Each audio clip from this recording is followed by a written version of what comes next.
Welcome back, everybody. This is Dr. Lucien. I hope you enjoyed. I hope you've already watched the guest speaker, Tim.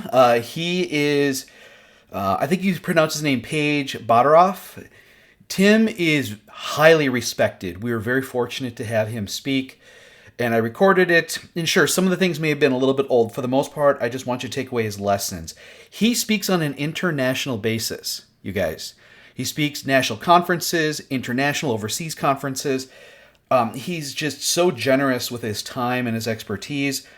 He's currently sitting on the board for ASSP. I wouldn't be surprised if he's the president really soon, or the senior VP, and then he moves up. The guy is just absolutely amazing. We're very lucky to have him. And so take everything he had said definitely to heart.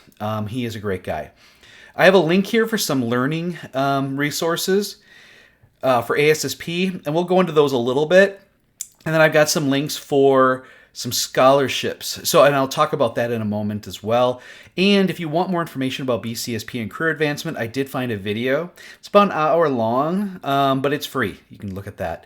So this is the video we're recording right now. And then I had pre-record. This is from last semester, or last year rather, in which I demonstrated how to review case studies. I was going to possibly re-record it because there are some errors. In that video, I think I'd said, okay, we're going to meet this week, and I think I had said other things that were old.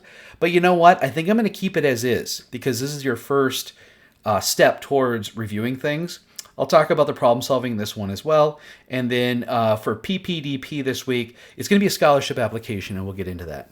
So this is the requirement. One thing I wanted to point out, and it kind of plays into one of the assignment elements, is that if anybody is near campus and they're available on February 6th, from 4 to 6 o'clock, the Career Services is hosting a career fair pregame, and they're going to be providing free professional photos. And for LinkedIn, that's something we could all use.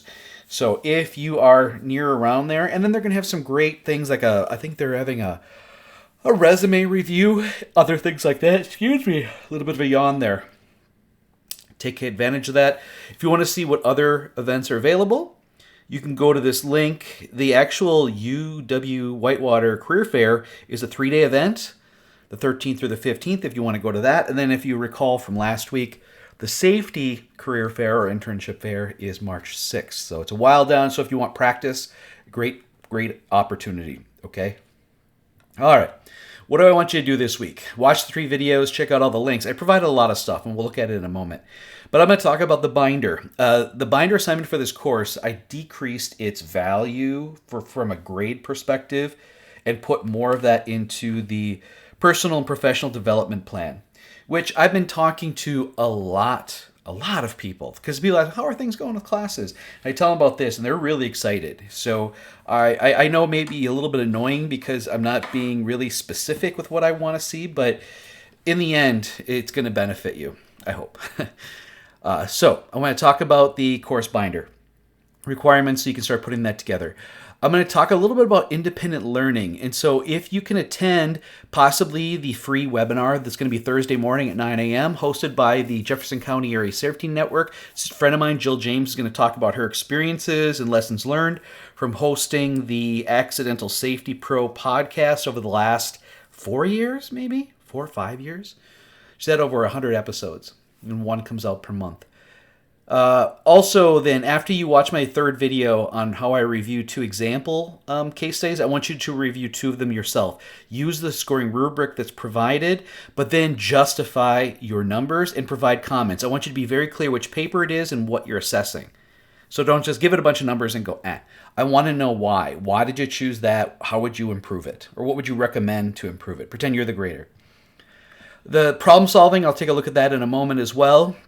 You're basically going to be calculating the degree grade of a ramp because OSHA's PIT standard, which is powered industrial truck, indicates that if you are moving loads up and down a ramp that is 10 degrees or more, there's a specification for how you do it, and it's pretty messed up. So if you've got it almost would behoove you to put in the money to redesign it to get below that. So take a look at that. And then finally, we'll look at the scholarships in just a second. So that's the agenda for this week. Lots of stuff, lots of cool stuff. Here's the Canvas page. Here's the agenda we just looked at. Here's the video, if you haven't already watched it, with Tim. Very, very good. Take notes. This is this video here, then this is the one I previously recorded that, again, just focus on the discussion of how I'm reviewing 2 of the examples and how to use the rubric. And the examples are right here. Here's the rubric. Here are the 2 examples. Here are the 2 you're going to review. So it's 2 fall protection. I review 2 machine guarding for you to give you an example. Here's the fall protection. These 2 you're going to be reviewing using the grading rubric and providing comments. All right, so scholarship opportunities. So UW-Whitewater has scholarship opportunities, so does ASSP's Foundation and National Safety Council. And then finally, this is a local one.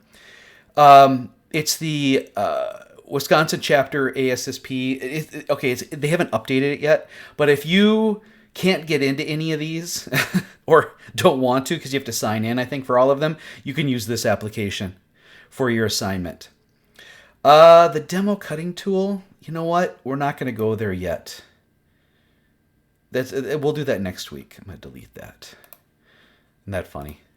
I've been filling in everything else. For the course binder, I'm going to do a presentation real quick, but here is the grading rubric.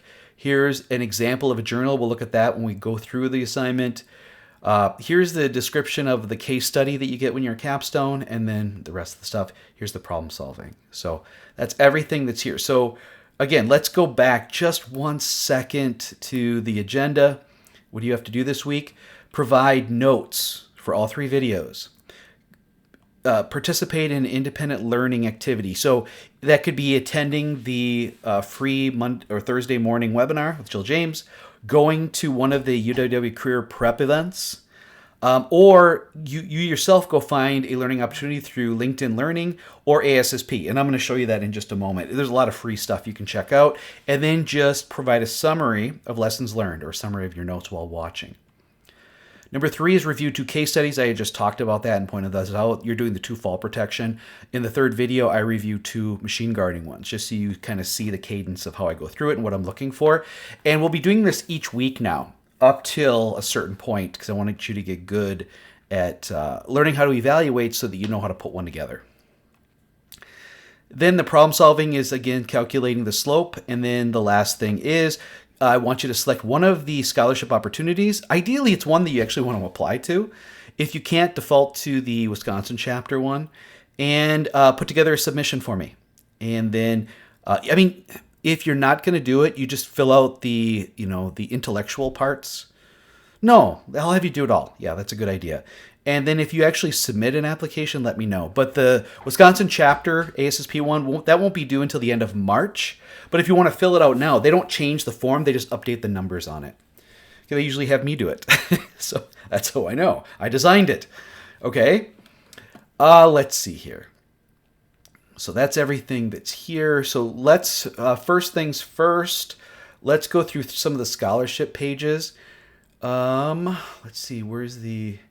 Well, here's the career fair information. I have a link on the link is actually on the agenda. So these are the days of the fair. Here's you can view who's going to be there. I'm not seeing safety, but I know safety's in here because Frank talked about it last week. Right here is the career fair pregame, 4 to 6 at the University Center, room 275, which is the ballroom. I believe it's on 2nd floor. That's where you can get a LinkedIn photo. There's other good stuff too. If you can go to this, fantastic. If you can't go to this and you go to one of these other things, that's great too. Oh, and then here's the safety, occupational safety one, which is again March 6th. Yes, from 11 to 2. And if you can make any of these events, that would be great. I would love it if you guys could go the following week to the fair to practice, but if you can't because you're off camp, that's fine. But again, I'm trying to find opportunities for you to challenge yourself. So here's the UWW scholarships. I've got the link. It looks like for new freshmen, current students, non-resident students, for current students, what's here? You can log into WINS, you can browse the Whitewater scholarships, you can explore additional things. You do have to sign in, okay? So please check that out. I'm going to close things as we go. Here's the Career Fair pregame. I think I provided this link as well. You can log in and sign up for it, or you can just show up. I believe. For ASSP, you guys all should have joined. I provided this link as well. You hit apply for scholarships, and then you sign in with your information. And they usually award over $300,000, and it's one application. It's due by February 15th, which is next week. So you have time. If any of you meet the qualifications, please check it out. I would ask that you try to do that. Due February 15th. What other things do they have here? They'll announce it in May. My advice, and I think maybe Tim talked to this too in his video, tell a story. What are your strengths? What do you want the scholarship application reviewers to think about you? And then tell a story about it. It should be somewhat realistic. You can embellish a little bit, I think, as long as you're not outright lying about something. But embellishment for the sake of the reader, so they kind of understand things or get a little bit deeper or detailed, I think are good things. Yeah, just don't lie. You can just lie, but not lie. So check those out. National Safety Council also has scholarships. You can check these out too. It looks like they're earmarked for certain types of backgrounds or people. But you can check this stuff out, okay?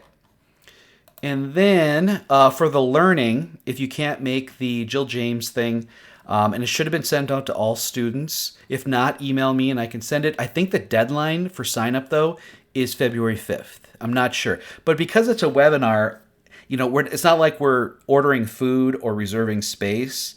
I would think they would still provide the link to the webinar, which will be, again, Thursday morning at 9. But if you're listening to this, obviously, after Thursday, you missed it. But here's all kinds of other learning opportunities that you can sign in and try out. And I was kind of looking at them, and it's interesting. There's some pretty cool stuff here. I think it requires you to put in either your email address or your membership. But you guys all joined in week 1. And so go in and try some stuff out and tell me what you think. You can also go into LinkedIn Learning and sign in with your Whitewater student ID information, and you can also get at that. If you'd like to watch it, if all else fails, can't find anything to watch or participate in, you can. I provided a link for this. The BCSP's certification and career advancement. Jessica and Colin are great promoters, supporters of students. So you can check this out. It's about an hour long, though, so it's a little bit longer, but there's fantastic information here. I think they just announced the BCSP scholarship winners for 2024, and I did. 2 Whitewater students got them, James and Chris, and I did congratulate them on LinkedIn. So if you're not already connected with me on LinkedIn, please do, and then you'd see that post. All right, so here is, and I provided this as well, the internship case study. Even though I probably go over this in the 3rd video, I tried to get very detailed on putting a plan together and how to assemble a proper case study. So I'd want you to read this before you grade your 2 examples, the 2 fall protection case studies. All right? So hopefully this is going well. So let's talk about the capstone internship, because that's what I'm going to use as a basis for the course binder. Okay, so here is the this is the syllabus for the capstone internship, Safety 492. Okay, shouldn't this is all this? So Dr. Bookman is the coordinator now. So this is my copy. I think she took it and just maybe updated a few things, but for the most part, it provides the details that we would need to at least discuss. Talks about you need to have a minimum in major GPA of 2.5. You can look on your wins account to ensure you're there. Let's see here. Site supervisor needs to be a safety professional, and that can be many different things. Degree, certification, just extreme experience, or I'm sorry, real experience. Why did I say extreme? What am I, drinking Mountain Dew? But you need to, you'd have to verify it with Dr. Bookman if it's questionable. And we actually had to reject a few because it would be like an operations person who really hasn't done safety, or an HR person who really hasn't done safety, and that would not provide you with the professional mentoring and coaching you deserve as a capstone. All right. All right, so we don't even use Dropbox anymore. Yeah, I got to update a lot of things, but here's the main assignments. So each week you have to do something, whether it's discussion board, talk to your advisor, or have a three-way call with your faculty advisor and your site supervisor just to make sure that everything's going well. You produce 2 case studies. You do 1 presentation, and then at the end you do a long survey, and your site supervisor does a survey. And then one final thing you have in here is a lifelong learning statement, which you'll write at the end of this semester too, as part of the course binder. So university stuff, and then we just kind of lay it out of when things are due and when you might have a site visit, stuff like that. Okay, that's just the syllabus. I didn't provide that on the page because mine is an old copy.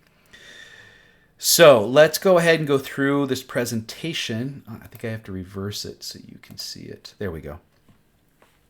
This is something I've given like in SSO meetings and stuff like that. So there are the forms you have to fill out. We have them on the Canvas site, and then you submit them to KVANT in HH3305, which is the main OESH department office. If you haven't met Kay before, you should. Maybe you've talked to her via email or a phone call. She kind of knows everything. We always ask her questions.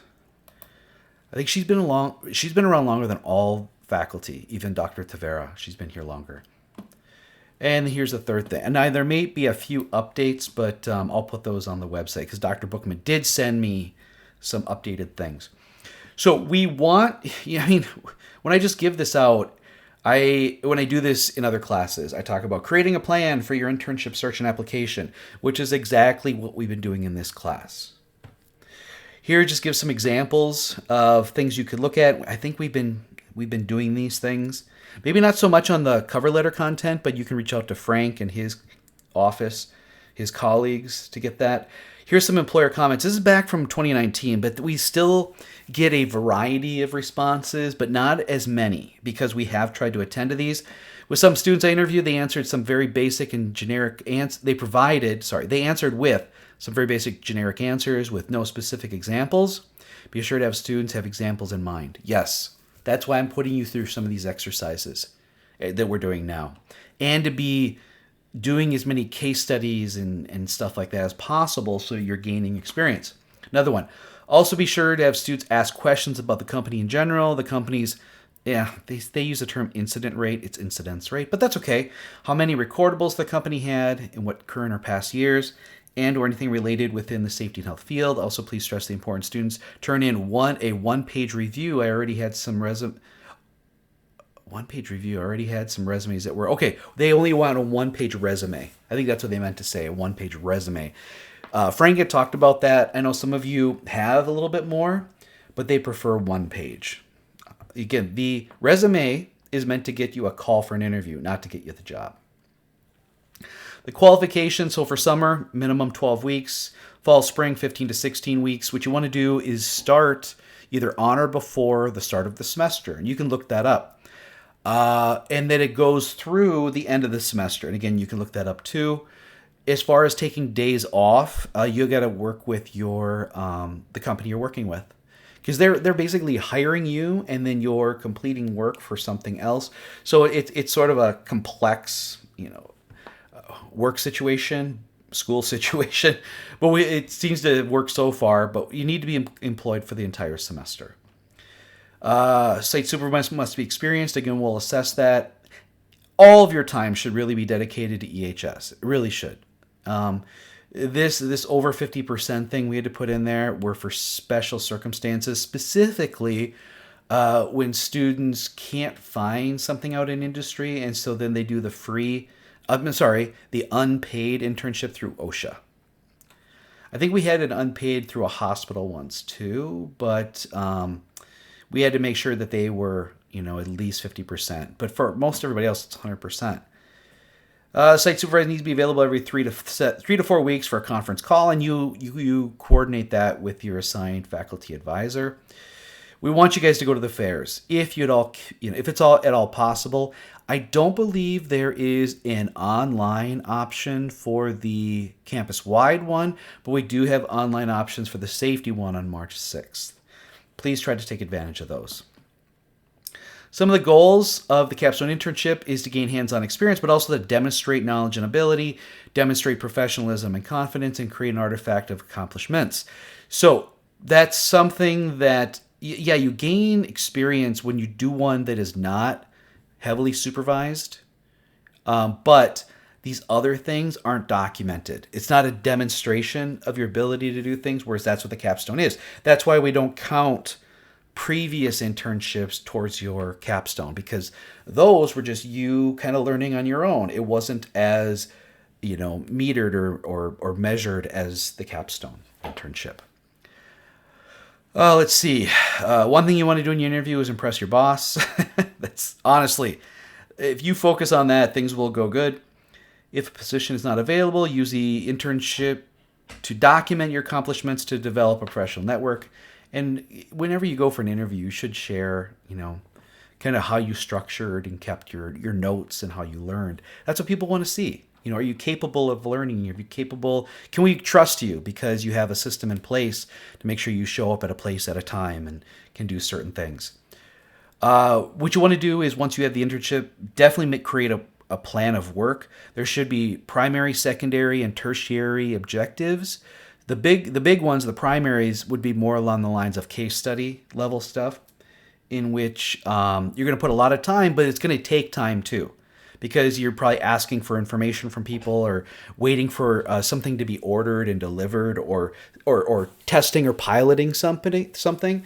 So in between that, then you do your secondary things, which would be more of the order of, updating programs or going out and doing audits, JHAs, interviews, perception surveys, behavioral-based safety, I don't know what, data analysis, things you can be doing quite a bit.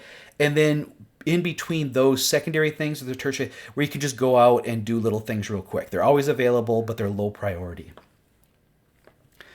There are basically 6 sections to your binder, so something to think about. So section 1, work plan, personal goals, tracking.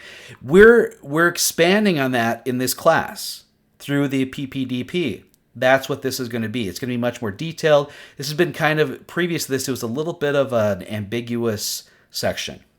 Next is tracking progress, and so we're kind of capturing that in the PPD, especially this week when you're going to show how you're going to be applying for a scholarship. Reflective journal, lifelong learning statement. Lifelong learning statement is the last entry to the reflective journal. And each week now, I'm probably going to be asking you to think about certain things. You guys already have a little bit, but we'll get more into it. And that is, take time at the end of each week, the beginning of each week, to review what you did in the previous week and think about what you want to do that week. As soon as I post this video, I am probably going to be doing it for myself, because this week I finally have a little bit of time to focus on things. I have a lot I need to get done and very little time to do it. And so I have to be very judicious with my time to make sure I can get those things done. And it's both things at April Air, that's a lot of it actually, and there's things on campus, and there's things professionally for some of my volunteer work, which I was going to talk about this week, but I'm going to do that next week. Yeah, for sure. Are we going to go to ACE? No, not really. Maybe I will in a second. I'll show you guys something. Make sure you have work notes, evidence of contacts, meetings, projects. You guys should be doing that. I try to stress that in all my classes. You should have notes. Actually, I could show you, and this is sort of off of the beaten path here.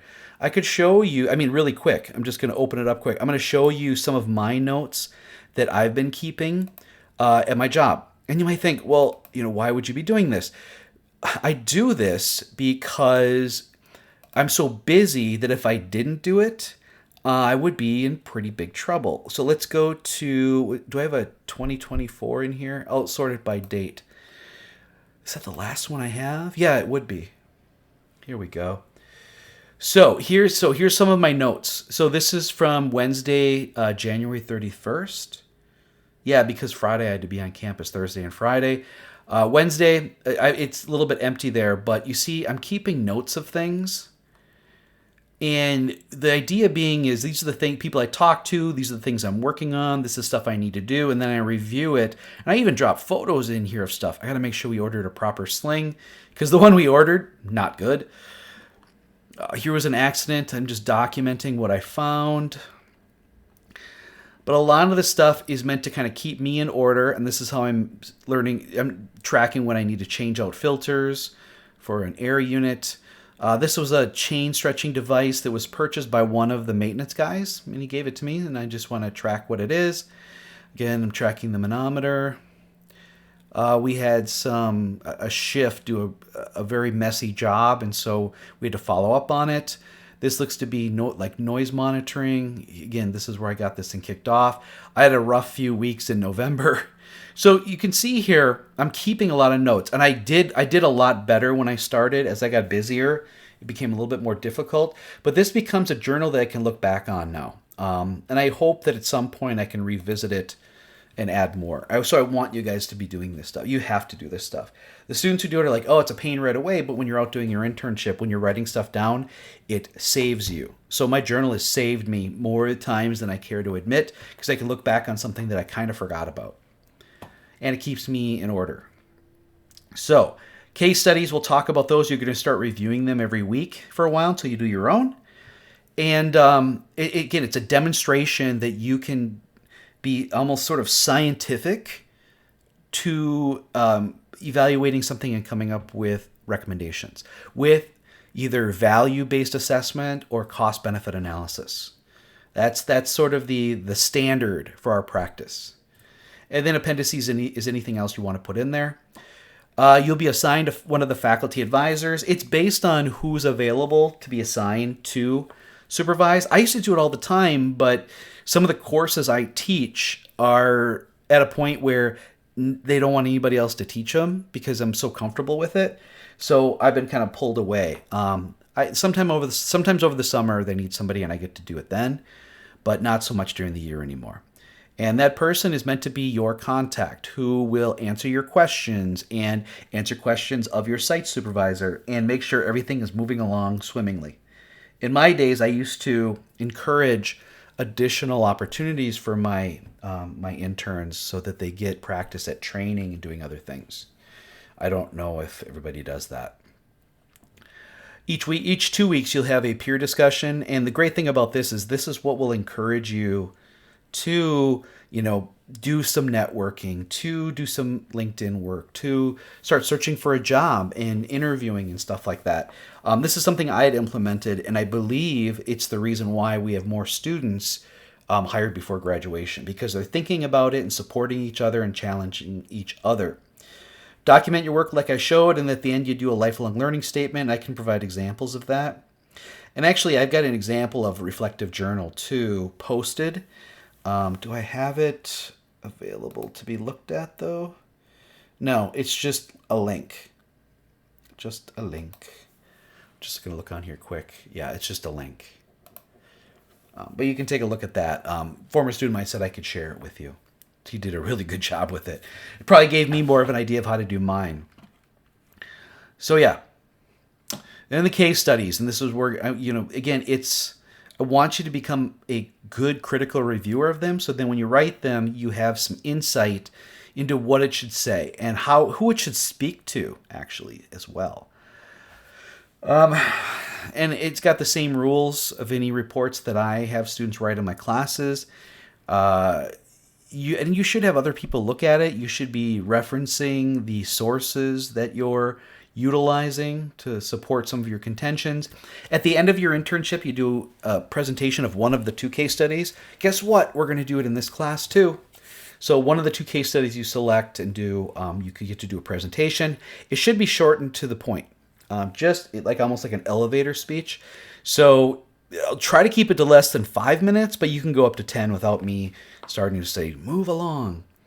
Make sure, this stuff here is going to become more relevant as we start reviewing case studies, reports, and you start working on your own. That you got to think about who you're writing it to. You're not writing it to yourself or someone who's knowledgeable in it, but someone who wants to learn from it.